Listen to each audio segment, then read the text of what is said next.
now being joined by Lemmy Ughegbe.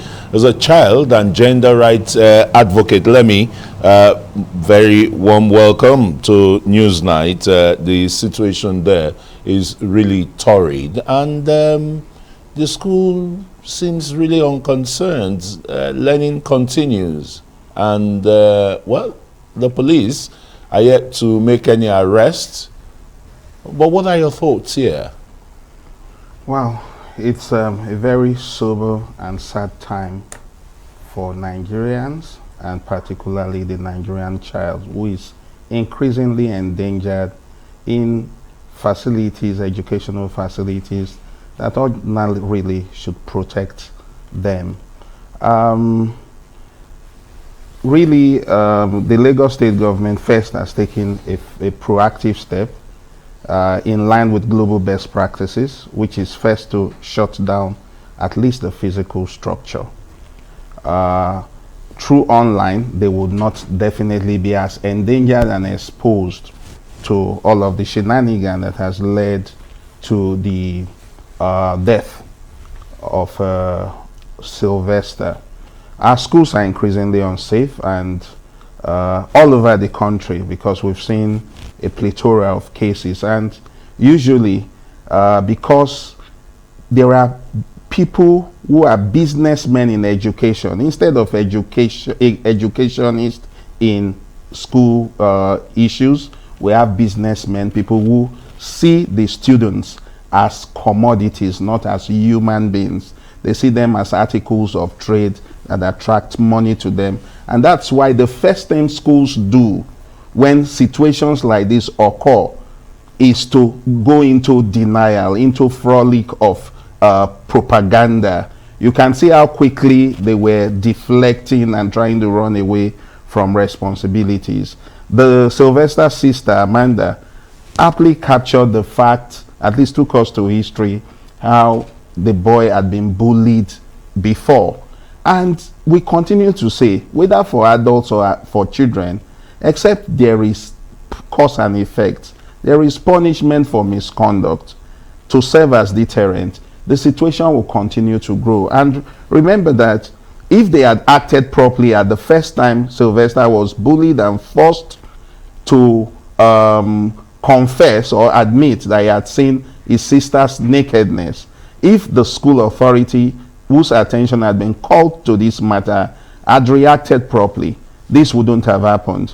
On social media, a few parents have come out to talk. In fact, an ex-teacher, a former teacher of the school, also came out on social media and said he, as a teacher, saw a situation where a boy, a senior student, was poking his finger into the private part of a student, a junior student, and he reacted and flogged that child, that senior student. Eventually, the parents of that senior student came to arrest him. And the reaction of the management of the school was to say, kneel down and apologize to the parents of the boy who was already abusing a junior student. And the teacher said he wouldn't kneel down. He felt very diminished and humiliated, but he resigned his appointment and left.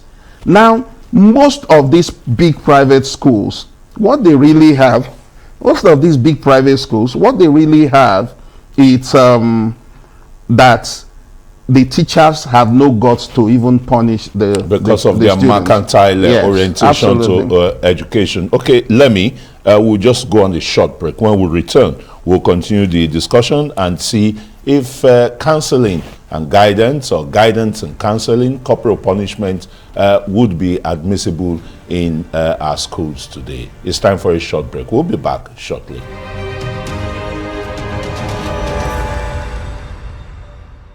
You're welcome back, and you're still watching Newsnight. We're live in Nigeria's capital, Abuja. My name is Christian Nogodo. I still have Lemmy Ughegbe here, a child and gender rights advocate. Lemmy, more of this bullying, child abuse in Nigerian schools, particularly in the private schools. We've heard of that of Don Davies somewhere in Akwa Ibom State. Deeper Life High School. Deeper Life High School. That matter is subject of some litigations where Don Davies was abused, sodomized by students there. And we've heard of the late Karen too from Premier Academy. That's the T-shirt you're wearing. I know you had a walk in Benue State and joining the Benue State government to intervene because of you know, the non-action of the FCT police command. And now Oromoni.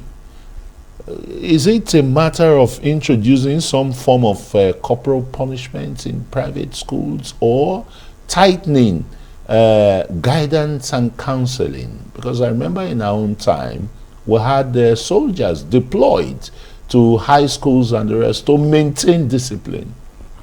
There's a lot of erosion of our value system. The erosion is such that in those days, in the times you refer to, it was a good name was better than all the riches. Now the reverse is the case. Everybody just sees setting up an educational facility as an opportunity to make quick wealth.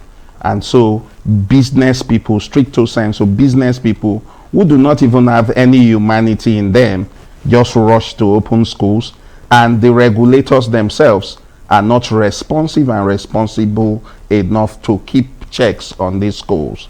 And that's the reason you see the rise in these incidents. And when these incidents come up, you still find that those who should take steps immediately to address it do not take steps. I give you an example with the Karen Apuch case. Karen Apuch Ondodo Akbar was reported, medical reports showed that Karen Apuch was raped, sodomized, condom left inside of her. The condom infected her with sepsis. The sepsis spiked her blood sugar, being a type 1 diabetic patient, and that eventually led to her death through hyperglycemia. Now, when she died, the first thing the school did was to rush to declare that the girl had died of, this first thing Premier Academy Ughegbe did was to rush to declare that she had died of diabetic condition. They did not even wait for a medical report. Now that presupposes, that even juxtapose it with the reaction of Dowen College. Dowen immediately too started parrying the responsibility and said he fell while playing football.